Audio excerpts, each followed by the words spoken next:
Assalamu alaikum, welcome to my YouTube channel. My name is Zain Shakil. In this channel, we unravel the mysteries of Photoshop together, and also we explore the essential tips, techniques and tricks. Join me on this creative journey as we transform imagination into reality. So without wasting any more time, let's get started.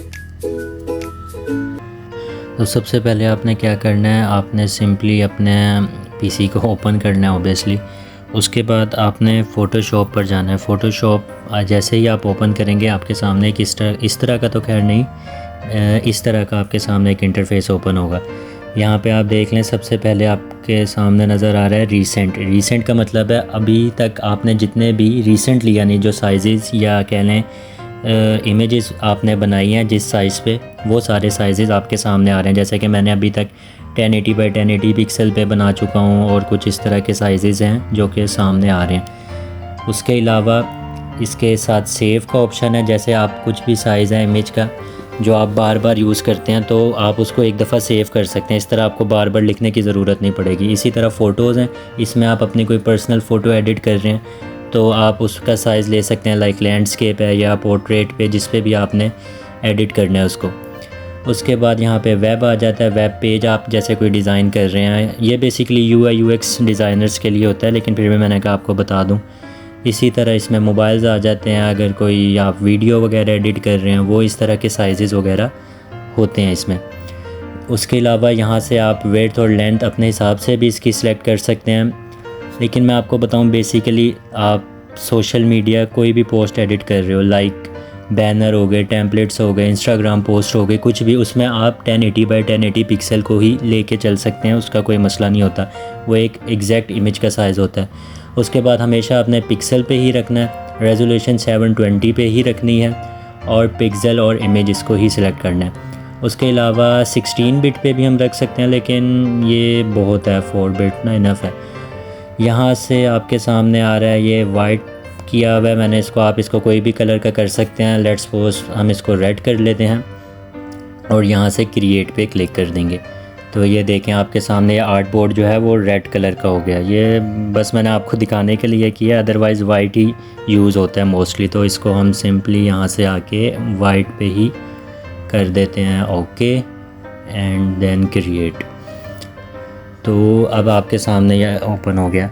इस पर मैं आपको fully तौर पे video एक tool की अलग से बना के दिखाऊंगा। अभी मैं सिर्फ आपको एक ओवरव्यू दे रहा हूँ। ये जैसे टूल्स वगैरह उन सब का बता देता हूँ। जैसे आप फाइल आ रहा है सबसे ऊपर, फाइल पे आके न्यू पे आके क्लिक करेंगे तो आप दोबारा से कोई और आर्टबोर्ड किसी और साइज़ का लेना है तो वो आप इस तरह ले सकते हैं।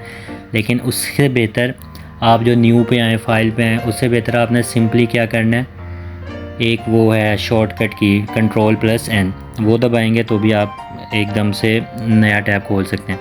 अच्छा, उसके बाद सबसे ऊपर आता है मूव टूल का क्या है, जैसे मैंने एक एंगल ड्रा किया है, इसको अब एरो ला के क्लिक करके इसको कहीं भी हम आगे पीछे कर सकते हैं। इसका साइज़ भी चेंज थोड़ा कर सकते हैं और बस इसी तरह, यानी कोई भी आपने इमेज ड्रा किया है या कुछ भी ड्रा किया है उसको आपने मूव करना है ना, तो आप मूव टूल इस्तेमाल करेंगे। उसके बाद आता है रेक्टेंगल मार्की टूल। ये इतना यूज़ नहीं होता लेकिन फिर भी मैंने कहा आपको बता दें। देखें जैसे अब मैंने एक ये इतना सा एरिया सेलेक्ट कर लिया, अब मैं चाह रहा हूँ इसके अंदर ही कुछ लिखना, तो जितना एरिया में आप चाह रहे हैं लिखना उसको आपने सेलेक्ट करना है सिंपली। अब देखें यहाँ से मैं ब्रश टूल की मदद से ब्रश को आगे पीछे कर रहा हूँ, लेकिन जो मैंने एरिया सेलेक्ट किया था उससे बाहर नहीं जा रहा, सिर्फ उसके अंदर ही कलर हुआ है। तो ये टूल बेसिकली इस काम के लिए यूज़ होता है। इसमें आगे 4 कैटेगरीज़ हैं, आप इसमें ऐड टूल करके ऐड कर सकते हैं सिलेक्शन को। जैसे मैंने ये ऐड किया है, इसके अंदर भी अब मैं ब्रश करूँगा तो जितनी ये लाइंस हैं ये डॉटेड फॉर्म में जो आ रही हैं सिर्फ इसके अंदर कलर होगा, अदरवाइज़ उसके अलावा कहीं भी कलर नहीं होगा।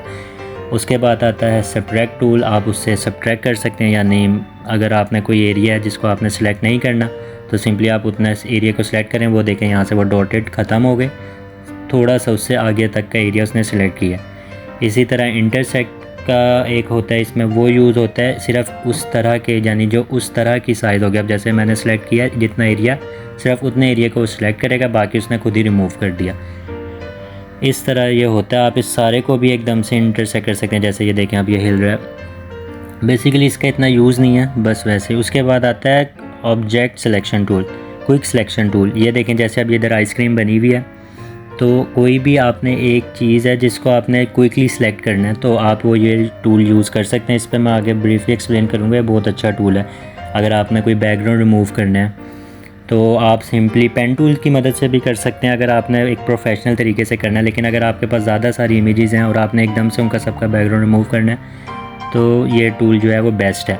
पेन टूल की मदद से देखें, जिस तरह मैं आपको दिखा रहा हूँ, इस तरह आप करके उसको सिलेक्ट कर सकते हैं एरिया को। लेकिन quick tool with in 1 click आप एक एरिया को सिलेक्ट कर सकते हैं। उसके बाद क्रॉप टूल, ये तो सबको पता ही होगा, इसमें तो कोई बताने की ज़रूरत नहीं, किसी भी इमेज को क्रॉप करना है सिंपल। फ्रेम टूल, जैसे कि अब आपको एक कप में कॉफ़ी नज़र आ रही है, इस कॉफ़ी के ऊपर अगर आपने कोई और इमेज लगानी है, सिंपली आपने उसको सिलेक्ट करना है एरिया को, फाइल में आके प्लेस एम्बेडेड, यहाँ से आपका जो वो है ओपन हो जाएगा गैलरी और वहाँ से कोई भी इमेज आप यहाँ पे क्लिक और ड्रैग करके आराम से पेस्ट कर सकते हैं। उसके बाद ये आई ड्रॉपर टूल यूज़ होता है कोई भी अगर किसी और किस्म का आपने कलर सेलेक्ट करना है उसके लिए। जैसे अब यहाँ पे मैं एक एंगल ड्रॉ कर लेता हूँ, ये होगा रेड कलर का। अब मैं चाह रहा हूँ इसको वाइट करना, तो यहाँ से सिंपली मैं कलर पे आऊँगा, ये उसके बाद कलर मेरे सामने हो गए। यहाँ से ये जो वाइट आर्टबोर्ड है इधर लाके मैं कहीं पे भी वाइट क्लिक, यानी एक जस्ट क्लिक करूँगा, ओके करूँगा, तो ये सारा देखें वाइट हो गया। ये बेसिकली इस काम के लिए यूज़ होता है। उसके बाद आ जाता है ब्रश टूल, इसके बारे में तो हम बात कर ही चुके हैं। उसके बाद ये क्लोन टूल है, ये आपने अगर कभी किसी ने पिक्स आर्ट यूज़ की हो, एक ऐप है वो भी फ़ोटो एडिटिंग के लिए, उसमें बहुत ज़्यादा यूज़ होता है इसका। उसके बाद ये पेन टूल है, पेन टूल भी काफ़ी अच्छा टूल है, इस पर भी एक ब्रीफली एक्सप्लेन करूँगा मैं एक वीडियो बना के। इसमें काफ़ी ज़्यादा कैटेगरीज़ हैं, वो अलग अलग टूल्स अलग अलग काम के लिए यूज़ होते हैं। उसके बाद आ जाते हैं जी हम टेक्स्ट पे। टेक्स्ट यहाँ से आप क्लिक करके कुछ भी कर सकते हैं। Let's suppose we enter Photoshop पे बना रहे हैं, फ़ोटोशॉप ही लिख लेते हैं। यहाँ से हम सिंपल फ़ोटोशॉप लिखते हैं।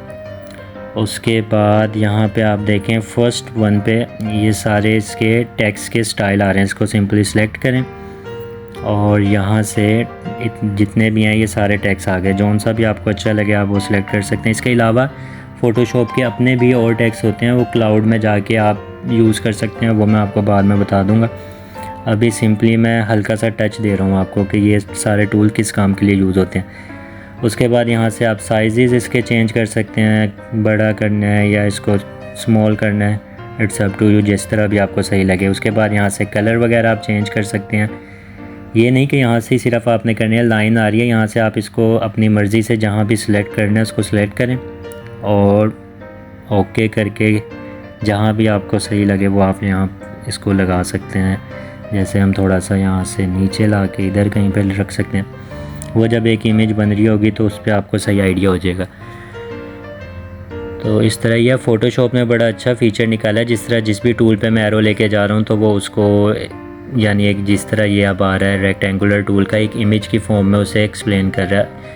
अब ये जो हैं ये टूल्स भी मदद देते हैं अगर आपने कोई डिज़ाइन वगैरह बना रहे हैं तो आप अलग अलग स्टाइल उसमें ड्रा कर सकते हैं। जैसे कि ये सर्कल का आ रहा है, उसके अलावा इसमें रेक्टेंगल का था, और भी काफ़ी होते हैं। जैसे ये देखें, इस तरह के आप डिज़ाइन वगैरह बना सकते हैं और उनको अपनी मर्ज़ी से एडिट भी कर सकते हैं। ये लोगो बनाने में काफ़ी यूज़ होते हैं। मैंने अभी रिसेंटली एक इसी तरह के डिज़ाइंस को यूज़ करके एक लोगो बनाया, वो काफ़ी बेहतर बन गया था। उसके बाद जूम के लिए ये यूज़ होता है, zoom in, zoom out and that's it. तो ये था जी फ़ोटोशॉप का एक बेसिक सा इंट्रो। इसके ऊपर बाकी मैं मज़ीद वीडियो बनाता रहूँगा, एक एक टूल के ऊपर ब्रीफली जिस पे एक्सप्लेन करूँगा आपको। तो तब तक के लिए मुझे दीजिए इजाज़त, मिलते हैं अपनी नेक्स्ट वीडियो में। ओके, अल्लाह हाफ़िज़।